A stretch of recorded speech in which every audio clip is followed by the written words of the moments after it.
Welcome into today's episode of Pushing the Pile. Mike Renner, JP Acosta coming to you for the next hour.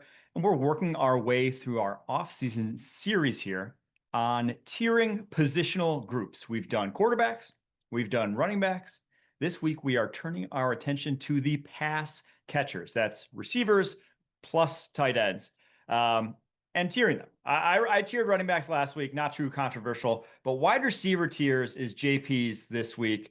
And I want to hear, before we get into these tiers, just your process. Like, what do you value? Do you want number ones? Do you want depth? How do you look at it across the receiving cores for the 32 teams in the NFL? So because we're doing pass catchers, including receivers and tight ends, I think at the top of this, at top tiers, we're going to get into them, but they have the top guys, like multiple top guys at their respective positions. And they also have the depth. And I think that's going to be important, especially as we get down these tiers. You start to see like, oh, this team might have a top receiver or a top tight end, but the depth isn't exactly there to call them a super like our first tiers can't double them, like, because that's, you can't double this team and just lock on one receiver. But I do think that there's a lot of groups doing this. It made me realize how many groups, receiver cores in the NFL are so well rounded. Like, they have so many different types of receivers. There are a lot of different like styles of receiver, and it's just like, hey, like this could be very fun, and it could be something that turns into something that really grows, especially for younger receiver cores. But I'm excited to get into it.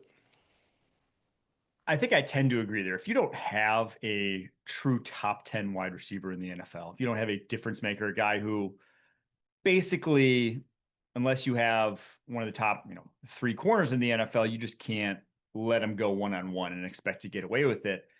You're just going to be, I think I'll say, a little more inconsistent. Like, I'd rather have that guy and then have my wide receiver three be a nobody than just have three solid but no one winners. So I agree with that. And we'll get into the rankings here to see where those receiving cores shook out. So we're going to start with the can't double them tier, JP. Which teams belong in that one?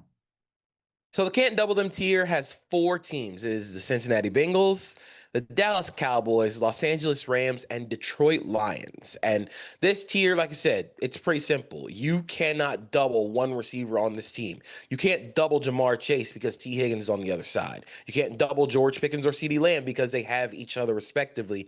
You can't double Puka Nacua because of Devontae Adams and vice versa. And with the Lions, I think the Lions are unique in this group because you can't double one of them because they have so many. Like, I think in terms of depth, the Lions might have the best receiver core of the group, although they don't have the necessary like super overwhelming star power or force that the Bengals or the Cowboys or the Rams do. I just think they're really deep. Amon-Ra St. Brown is obviously the force there, the straw that stirs the drink for them. I think Jameson Williams really impressed me last year. Again, it was a really weird year for the Lions overall, but Jameson Williams is a guy that really impressed me last year. Isaac Tesla, all he does is make insane catches, and then we're forgetting about Sam Laporta and what he does in that receiving game. So I just think they have so many guys at every position, and they have the necessary depth to overcome injuries or mishaps in the group. The Bengals and Cowboys, to me, those ones are like, we can ignore them. They're so obvious that if you're not putting them in this tier, I don't know what you're doing. They are what you, and what every quarterback and what every OC is basically dreaming for, is that you got two kind of number one wideouts that on any given week can go for 150 plus. Like, that's the dream. They're there. Great.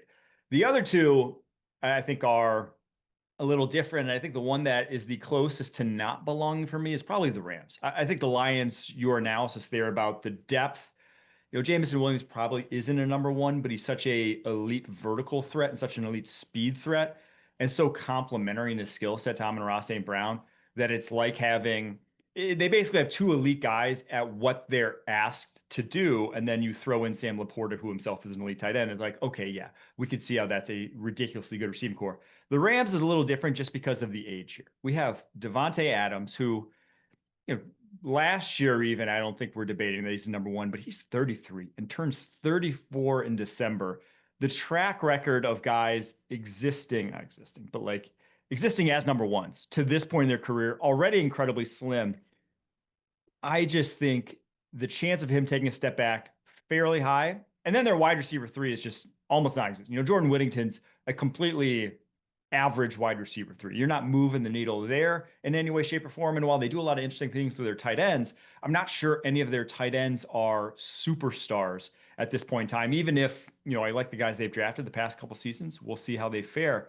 But they're not necessarily guys who, like we're talking about with Sam Laporta, that they themselves move the needle. It's more schematically what they do with the three tight ends on the field that moves the needle, in my opinion. So that's the one team, if I had to haggle here, that I might drop down into. Yeah, there's a little bit of Sean McVay tax when it comes to the Rams, but I think because we're grouping these as receivers and tight ends, that's why that puts the Rams into that top tier for me. Devontae Adams, I think, is going to age really well just because, you might not be the quickest guy at his age, but his footwork and his manipulation as a route runner is still incredibly effective, especially in the red zone area where he scored most of his touchdowns. Puka Nacua obviously is Puka Nacua, but I think the Rams tight end group, while they're not superstars, I think they are sort of similar to how we talked about the Lions, where they each have different skill sets that I think work well with each other. Terrence Ferguson is sort of there, like if you're looking for a field stretcher on this team, it's Terrence Ferguson. And then you have guys like Colby Parkinson, you have Tyler Higbee, I think all work well as underneath like safer options that you can't forget about because they'll go off on you as well. So I just think they're very well rounded, but I do understand how some of that is sort of inflated by having Matthew Stafford and Sean McVay. Yeah, the Rams are tight end maxing. Is that what the kids say nowadays? They have 8 tight ends on their roster right now. And probably 5 of them are actually going to make this team. They're going to carry 5 tight ends more likely than not because I don't think they're getting rid of Higbee, Parkinson, Davis. They're definitely not getting rid of Ferguson or Max Clare. They're second rounders the past 2 years. So they're going to carry 5 tight ends into this season, which, hey, more power to them. Los Angeles Rams, they're zigging. And a lot of the NFL is zigging with them. All right, there's your can't double them tier. That's the top tier across the NFL. We have a bunch more to get to. There's still a lot of good receiving cores to get to, and we have a very loaded, what are there, 8 teams in this second group? We're going to get to them right after this.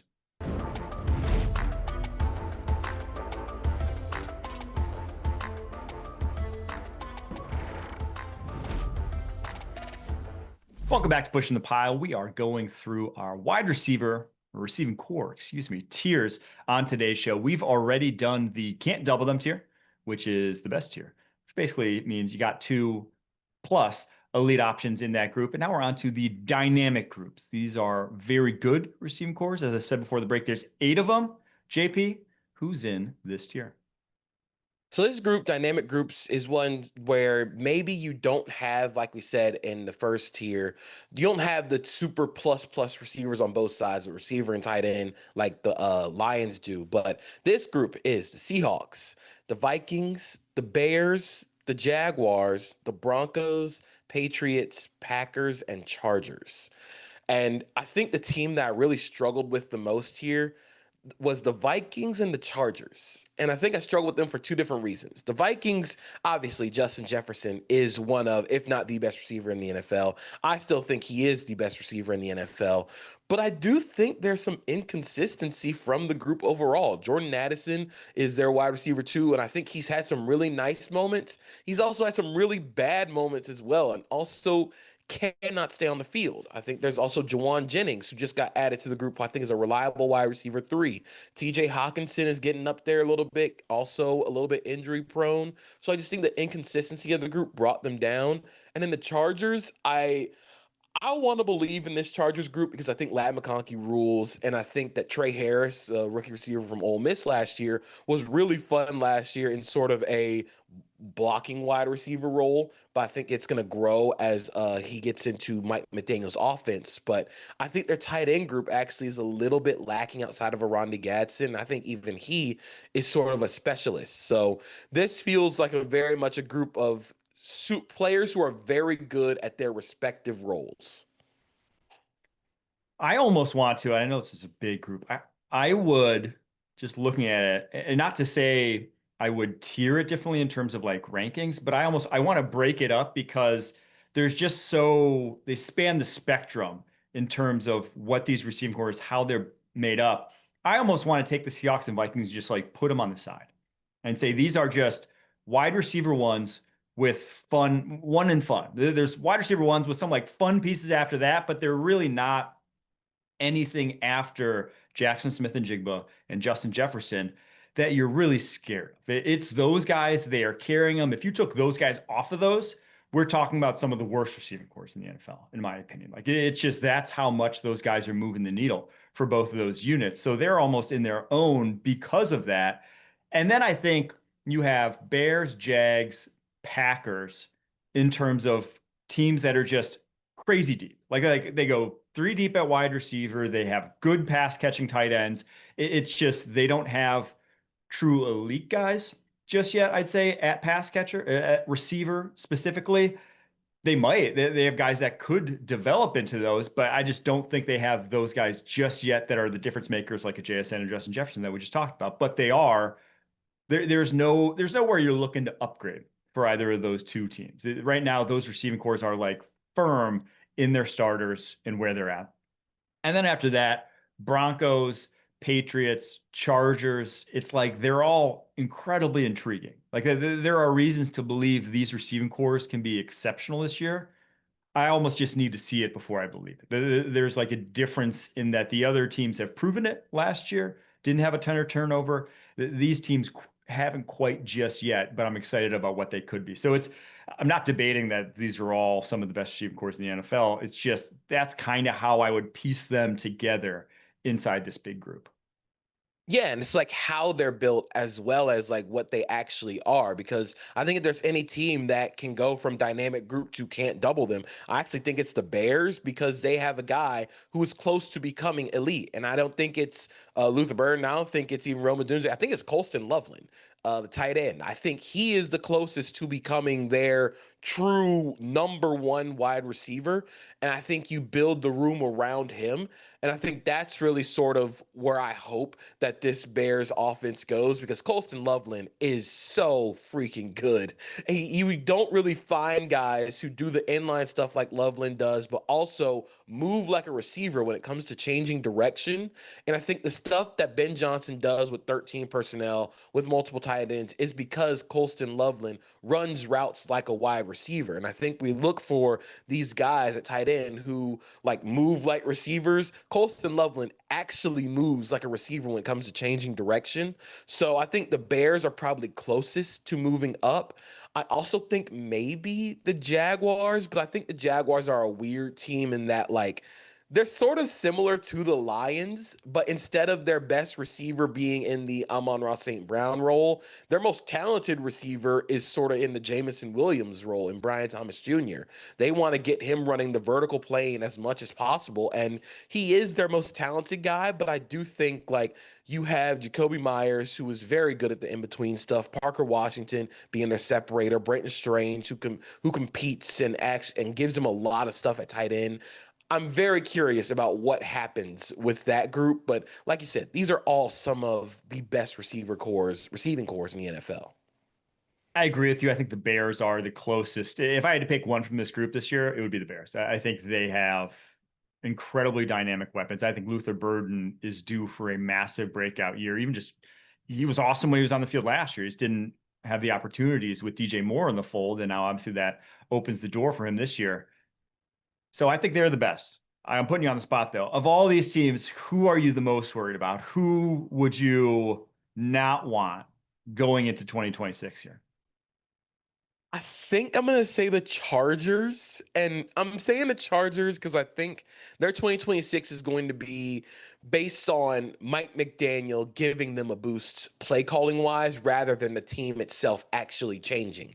Because this receiver core is largely the same as last year. You have Lad McConkey, who I think is very good. Quentin Johnston sort of I don't want to say career renaissance because he's so young, but he found a role for himself at the NFL level. And I talked about Trey Harris, who I think is a very good blocker. It's something that I didn't expect for him to be coming out of Ole Miss, but also does some of the dirty work at receiver.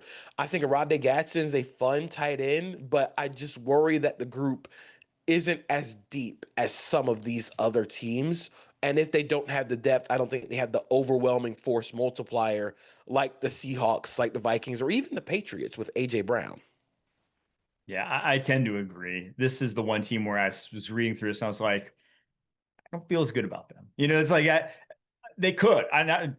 Hand up, I loved Quentin Johnson coming out. I loved Ladd McConkey coming out. I love Brandon Thompson coming out. I had loved Keandre Lambert-Smith coming out. A lot of these guys that are on this team, I was fans of in the draft process. That doesn't mean though that they're already, Ladd for sure in his role, what he does, he's going to be awesome, and I think he's going to be perfect for Mike McDaniel. But Quinn Johnson, you'd be kidding yourself, even with the career renaissance that you alluded to, that you said you still have 100% confidence this guy's going to be a player next year. You don't. You don't have 100% confidence that when the ball's in the air and he's wide open, that it's even going to be caught. So, unfortunately, I do think the Chargers just have a lot more question marks than these other teams, and maybe bumping down a tier. What tier's next? Well, we're going to get to it. You're going to find out if you stay tuned. Coming up right after this.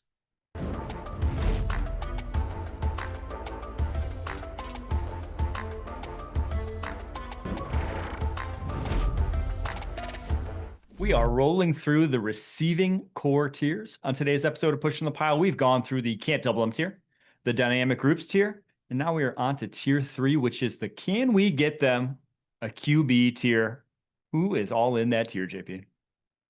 So this tier is the Arizona Cardinals, Carolina Panthers, Indianapolis Colts, and Atlanta Falcons. I feel like these 4 teams all have talented receiving cores, but I think for respective reasons, out for quarterback, play calling, I think they also have issues of their own in the receiver or pass catcher room, if we want to just call it pass catcher rooms.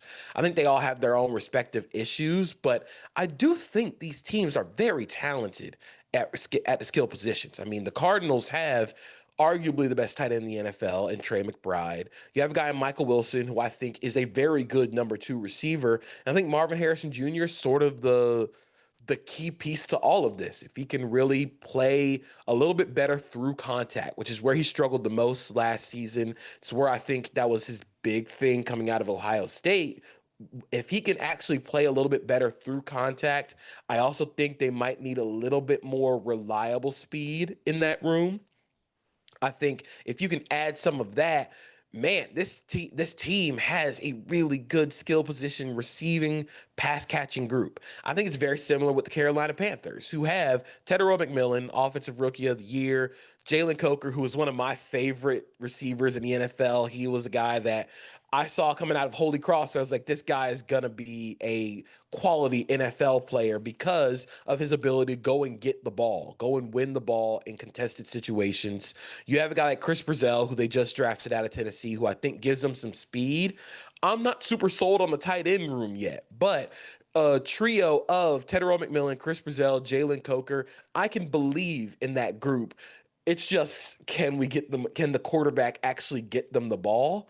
Which is going to be the biggest issue, but I think they're all super cool in that they're all like power forwards playing receiver. Like they are such a physical group that it's going to be tough to bring them down. And McMillan was so good as a rookie.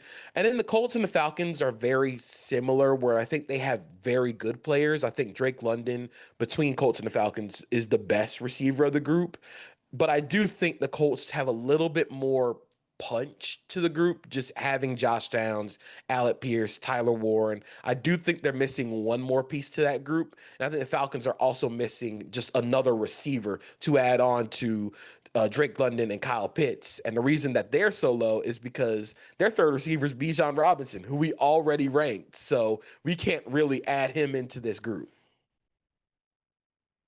Yeah, I feel like the Falcons and Panthers actually specifically are very similar receiving cores in that they almost feel like they belong in that Seahawks Vikings conversation where if you took away T-Mac, if you took away Drake London, 2 just undoubtedly slam dunk number 1 wide receivers in the NFL, all of a sudden those receiving cores look bad. Like they'd be the worst receiving cores in the end. They'd be right there with the Dolphins, right? And we'll get to them in a long, long time here.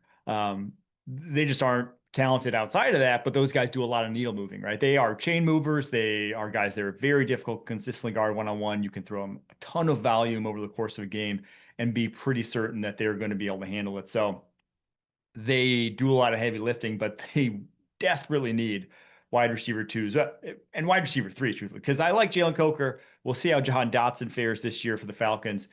But then Zachariah Branch maybe going to be your wide receiver three for the Falcons, a rookie third rounder. We'll see how he fares. Xavier Legette, I think you can close the book on him. I really don't know who's going to be that third option for the Carolina Panthers at this point. But one team really sticks out to me that should be better than this. I get putting them here because they definitely fit the bill of the name of this tier, which is the can we get the QB tier.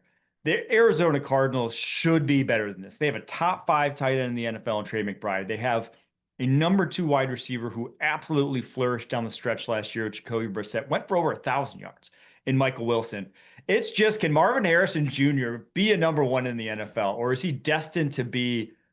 I mean, he looks like an average number 2 right now, unfortunately, 2 years into his career. And, it's been a while since we really had a guy flourish later. We've had this group of receivers come to the NFL for a variety of different reasons, probably just earlier wide receiver training, earlier 7-on-7, that usually guys hit the ground running. I think the last true elite guy to be a late breakout, Davante Adams. Davante Adams, year 1, year 2 was not that great for the Green Bay Packers. Year 3 is when it really started to click for him, and then so on. So is that what we're going to hopefully see with Marvin Harrison Jr.? Because year 1, year 2, he is not the number 1, but he would be, if he would be the top 10 wide receiver that everyone, I think everyone would have been kidding themselves if they thought in the pre-draft process that he wasn't going to end up at that level in the NFL.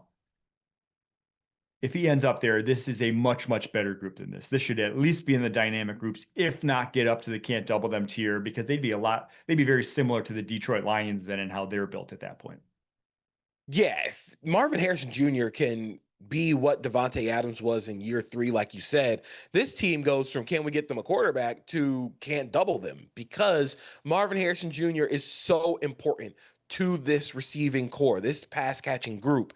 I think the biggest thing for him, again, is just playing better through contact. He does so many nice things when it comes to route running, when it comes to getting him on over routes, crossing routes. He does really nice stuff. But then when it comes to the ball is in the air and it's a contested catch situation, you expect him to play a little bigger. It's like my dad always says when there's like a big man in the NBA who likes to shoot threes, doesn't really get like into the post. It's like, you're not a big man, you're a tall man. And Marvin Harrison Jr. is a tall man, not a big man at receiver. I think he needs to play with a little more physicality to actually be that number 1 receiver. But I still have hope. I still have faith that this group can get something, that this team can get something out of Marvin Harrison Jr., because it's for what he was supposed to be coming in. It's not looking great, but I still do think if he's not a bona fide number 1, he can be a good number 2. But I think that means, where else does this team lack? And I think they do still need some reliable verticality, some reliable speed in this offense. They definitely do. And that's probably going to be the biggest thing that hampers them. Well, probably the biggest thing that's going to hamper them is quarterback position.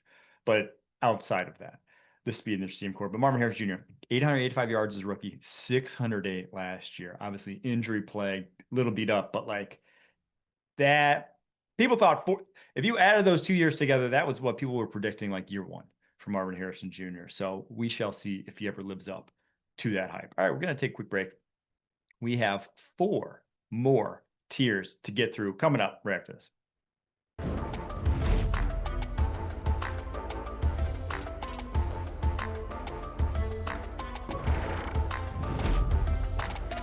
We've gotten to the can win you games, can lose you games tier of receiving cores here at JP, a very intriguingly named tier. Who's all in it? So this tier, it has the Pittsburgh Steelers, the San Francisco 49ers, the Baltimore Ravens, and the Buffalo Bills. I called it can win you games, can lose you games, because I've seen at least for 3 of these 4 teams, they have literally won their respective teams' games and also lost their respective teams' games. The Steelers have won games because DK Metcalf goes supernova, but also have lost games because DK Metcalf just does not show up in a game. I think that their pass catcher group is a little bit weird, where I think that they have the idea is there. with DK Metcalf being the field stretcher, Michael Pittman Jr. can do some of he might be the guy that gets all the now screens and the now slants that Aaron Rodgers likes to throw. And then Jeremy Bernard is sort of that tough in between guy, but I still do worry a little bit about the depth of the receiver room. And in the tight end group, I think is really cool, but I also don't think there's a lot of reliability in that receiver core. Maybe that's just because they don't use Pat Fryermuth as often as I would hope. So I think I've seen them win games, I've seen them lose games. The Ravens are another team where I've seen this receiver core win games for them because they are so incredibly talented at receiver. Zay Flowers is so incredibly talented. Rashad Bateman is very talented, but the depth in that room scares me a lot actually. And then behind Mark Andrews, they didn't really draft the next guy behind him. So I'm curious what happens there with the Ravens. And in the Bills, I just think that I think the Bills traded for DJ Moore, and I think that DJ Moore is very similar to everybody else on the roster. So I'm hoping that like you get some more growth from guys like Dalton Kincaid that can be like true winners. Maybe Keon Coleman becomes something, but I think they're all very similar. And then the Niners, I have here just because they might lose you games because none of them will be available.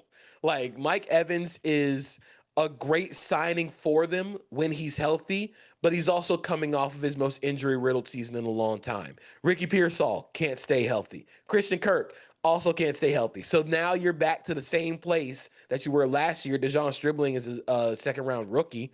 And then George Kittle's going to be out for the season, potentially with a torn Achilles. So I struggled with the 49ers because on paper, they are a talented group, but they're just never all together. Yeah, and they're old. I mean, Kittle's over 30. Mike Evans turned 33. Christian Kirk's turned 30. It's not what they once were. And then Ricky Pearsall, while extremely talented, it's been one of the most injury-plagued receivers in the NFL since he came into the league. So the one team, though, that just sticks out in this where I'm like, I'm not sure I could see them winning you games is the Buffalo Bills. I could see the Ravens. Like what those guys can separate, that they are lacking size for sure in that receiving core, but they make up for it in dynamism, and that can go out and win you a game. Steelers have interesting depth, and I think their tight end position as well is actually a factor, especially if you would add in what they could do in the running game. I could see them winning you games.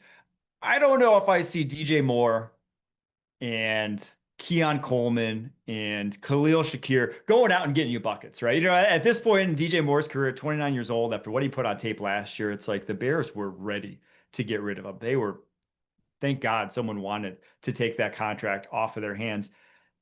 I just don't know if this Bills team, especially if factoring like Dalton Kincaid is never healthy for this team, I don't know if this receiving core is really going to win them games. I hope I'm wrong, but it's more like Josh Allen can go win you games, and they can be a conduit for that. I don't think they're going to ever raise Josh Allen too much, though. No, I don't think they're going to raise Josh Allen's ceiling too much, but I do think with the way that Joe Brady runs this offense, which is death by mesh, they have a whole lot of guys that can win on mesh and win on crossing routes. Khalil Shakir is a pain in the butt to tackle. DJ Moore, if he's actually wanting to play football, is going to be a pain in the butt to tackle on those crossing routes because of how fast he is and how compact he is as a receiver. And then you add in what Jackson Halls and Dawson Knox can add on in the run game. I think that they can win you games, but I feel like for the Bills, I rotated them between the next two tiers that we have and this one a lot, but I do think they're talented in some areas. It's just how they're very high variance. That's what I also almost call this tier is high variance because all these teams have a lot of variance in their receiving cores. Yeah, they all fit the bill for that for sure. All right, we got a few more tiers, three more tiers to get through. We're missing a lot of formerly big name receiving cores here. Buccaneers, Eagles, teams that might have been like tier one only a few years ago. We haven't even gotten to them yet. We'll see where they end up coming up right after this.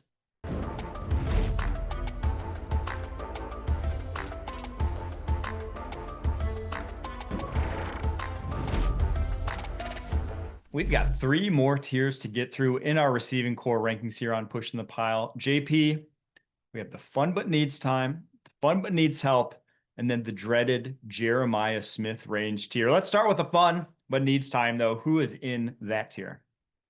So this tier, I kind of had this like I think they can be good, but they either need time because there are a lot of rookies in the group, or they're going through a new scheme change, new coordinator change. And that's the New Orleans Saints, the Tampa Bay Buccaneers, the Philadelphia Eagles, Cleveland Browns, Houston Texans, and New York Jets. And I know you mentioned the Eagles and the Bucks that we haven't gotten to yet. And they are in the fun but needs time tier because I think the Buccaneers can be a good receiving core.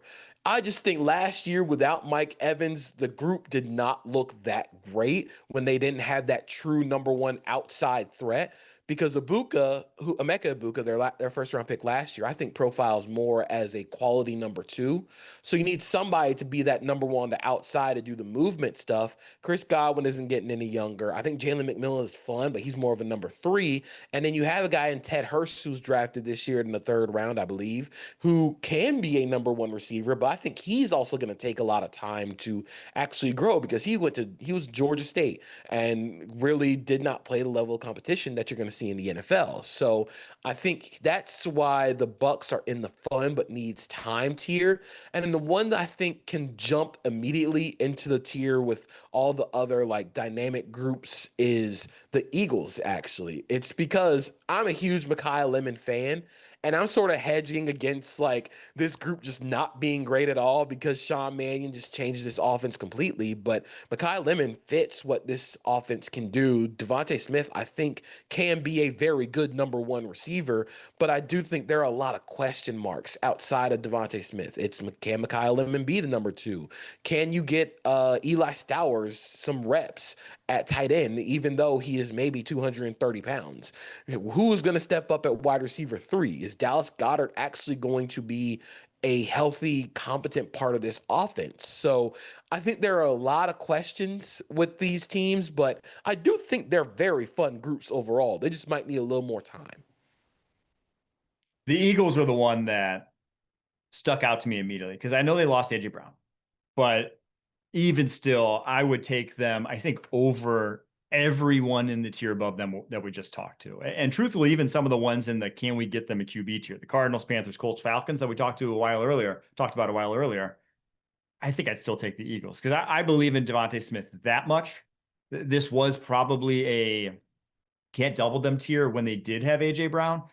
But instead of having AJ Brown, they kind of backfilled with depth more this year. Mekhi Lemon's probably not going to, hit the ground running as AJ Brown, even though I think he's very NFL ready. But Dontavian Wicks is a quality number three now in a way that I don't think they had last year with Jahan Dotson. I think Hollywood Brown still has something in the tank. And I'd even watch out for Darius Cooper, who I thought was fantastic in the preseason, fantastic whenever called upon last year as an undrafted rookie. I think he could be legit, wide receiver four and beyond for the Eagles. So I think they will be a lot better than that. But there are the question marks. The other team that stuck out to me, and not to say that they're necessarily better than that, but I believe in what they could be. Maybe not this year, but this very easily could be a tier one receiving core, say 2027. The New York Jets. It should be with how much talent is on that team. Garrett Wilson is probably not a top 10 receiver in the NFL, but he's definitely a top 20 receiver in the NFL. Still believe in Adonai Mitchell, a guy that gets open as easily as he does is still going to be a weapon in some way, shape, or form at the NFL level, even if he's crazy inconsistent. You got Omar Cooper, you have Kenyon Sadiq, and you have last year's second rounder at Mason Taylor. So you have basically they were all first or second round picks in the last three seasons in your receiving core, all have flashed in their own ways. If Sean McVay had this receiving core instead of what he has in the Rams, we might be talking about, if you just flip the situations, we might be talking about this receiving core a lot differently because I just think the talent is there to be special. It's just crazy young at this point. I also kind of think that way about the Texans, and I think that they are also in a spot where they have a bona fide top 10 receiver, Nico Collins. I think Nico Collins is closer to being a top 5 receiver than top 10. It's just, can he stay healthy is the biggest question. And then outside of that, you have Jaden Higgins, Jalen Noel. I put them in the fun but needs time group because I think both those guys need time to become like the number 2 and number 3 receiver on this team. Tank Dell's going to be coming back from another catastrophic leg injury.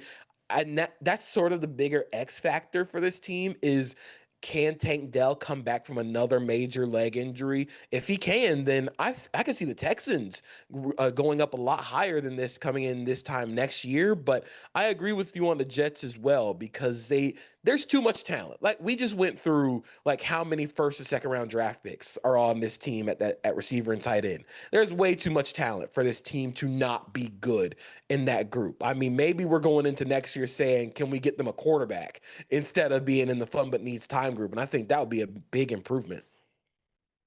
The one team, though, I will say typifies this. The Browns are like, yeah, they need time. They have talent for sure, but your top 2 receivers potentially are rookies. Your top tight ends in year 2, and he's only 21 years old. And then Jerry Jeudy is your other receiver in that room, and it's Jerry Jeudy.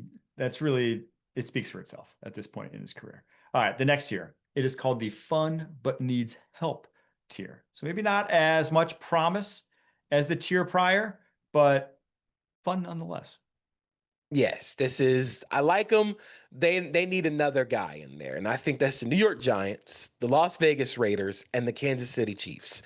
I think the Giants are the team closest. Well, actually, I kind of think the Giants and Raiders are similar in that they have bona fide number 1 guys. I mean, Brock Bowers is a number 1. He is one of, if not the best tight end in the NFL. Malik Neighbors is a number 1 guy if he can return from his torn ACL 100%. But I think the drop off between their number 1 and their number 2 is much, much more drastic than teams like the Seahawks with JSN at 1 and then the other receivers that they have at number 2.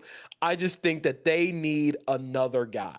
I think the Giants need another receiver. Maybe Isaiah Likely is that other receiver. Maybe it's Malachi Fields, but I think that they are both in a like tier where if you get one more guy added to this, now we're starting to cook. Maybe if you really can, I'm not saying it's Jeremiah Smith range, but hey, Cam Coleman would be really cool paired with the Raiders, or you pair Malik Neighbors with a guy like Cam Coleman, you can get really fun really fast. So I think they have a lot of tools in the group, but I don't think they're there yet.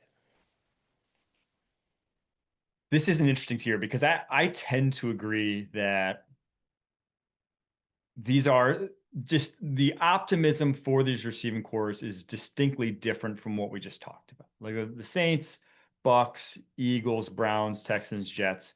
It's like there's a world where all of them, any of them could be a tier 1 or 2 this season. Like if everything hits right. I don't see that ever happening for these teams, right? There just are obvious spots where it's like, okay, it ain't going to happen. Calvin Austin is not going to develop into an incredible weapon overnight. Malachi Fields could be good as a rookie. He ain't going to be a special slot receiver, year 1. For the Raiders, it's like that receiving core is not going to all of a sudden be, Clint Kubiak, miracle worker. He ain't working those kind of miracles for this receiving core. The tight end group's great, but you still need some wideouts on the outside. And then the Chiefs, it's just like your body types that you have in that receiving core are too limited, in my opinion, in their skill sets right now that you will 100% need an infusion of talent somewhere. But I could see them not being as necessarily bad as this tier suggests. That's why they're still fun, is that they might not be, there's only 6 teams left. There's these 3 and then 3 below them. They're probably not, there's a world where they don't end up bottom 6 receiving cores in the NFL, but there also is a world where they very much do, especially if injuries strike to specifically for the Giants and the Raiders, the way it did last year with Malik Neighbors, with Brock Bowers being out a bunch. Those receiving cores are going to be on their knees then. Yeah, the Chiefs they're in a weird spot where like their best receivers rehabbing a major knee injury and also hasn't been around the team. And Travis Kelce is not getting any younger. And then it's a whole lot of guys who are very redundant skill set wise, like you said.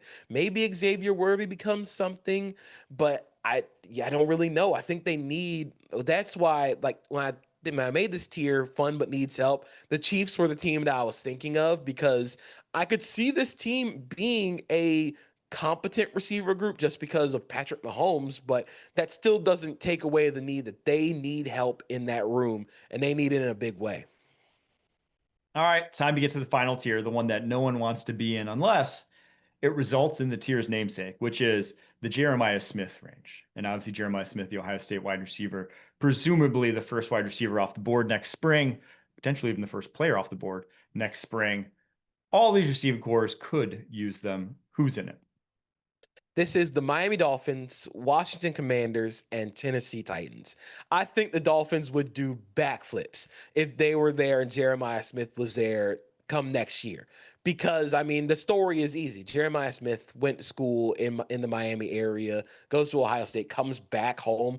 It's perfect. But I do think the Dolphins have like some fun receivers in that group. I really like Chris Bell, but Chris Bell's coming off torn ACL. Was also drafted in the second round, third round actually, and we don't know what's going to happen in that group because there's just nobody there who's actually like a true threat right now.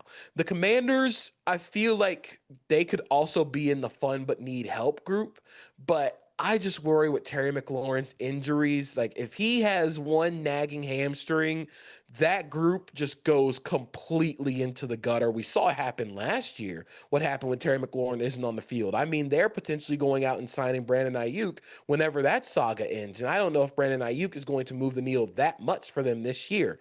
And then the Titans, I think the Titans are still a ways away when it comes to their offense. I like Carnell Tate and what he can be for the Titans, but I mean, you really haven't done much to upgrade the room. So I think all three of these teams, Jeremiah Smith is there and they're there next year. Don't hesitate to take them. Given the way things have gone for Brandon Ayuk lately, if you are hanging your hat on him fixing your receiving core, that's not a good spot to be in. That's not where I'd want to be, dude. He is off his rocker at this point, and signing him thinking that's going to be the answer, it's like, okay, that's a bad spot. And I completely agree. Traylon Burks could be their number two. There's Traylon Burks, who the Tennessee Titans didn't even want in their receiving core, who was in this tier with you. He might be the Commanders' number two. They're in a tough spot. But all that being said, I still think the Miami Dolphins deserve their own tier. This is not only the worst receiving core in the NFL. This might be the worst receiving core I've seen since I started being an NFL analyst back in 2012. They're three deep. They're starting three. Jalen Tolbert, who was not in the three deep in Dallas last year. Tutu Atwell, who was not in the three deep for the Rams last year. And then Malik Washington, who was not even necessarily in the three deep at times for the Dolphins last year. It is truly three non-starting receivers in the NFL. Their other options are two third-round rookies, one coming off an ACL, as you mentioned, Chris Bell, the other in Caleb Douglas, who was one of the biggest consensus board reaches in the entire draft, and then a fifth-round rookie in Kevin Coleman Jr. This is truly an exceptionally untalented receiving core that I do think that they deserve their own wide receiver tier. Yeah, but if you add Jeremiah Smith to that, maybe the fortunes change. A much, much different receiving core at that point. I feel bad for Malik Willis. I truly do, because he finally gets a starting job. He has an awesome year last year for the Green Bay Packers, and he is gifted whatever the hell that is down in Miami. He has his work cut out for him. A lot of people have their work cut out for him for the Dolphins this year. There's our receiving core tiers. JP Acosta, fantastic job. As always, we will be back next week. We have done quarterbacks, we've done running backs, we've done receivers. We will be doing offensive lines. We're going to be ranking all 32 offensive lines, putting them in tiers. It'll be my rankings next week, one of my favorite position groups to break down. As always, thank you so much for tuning in. Until next time, keep pushing.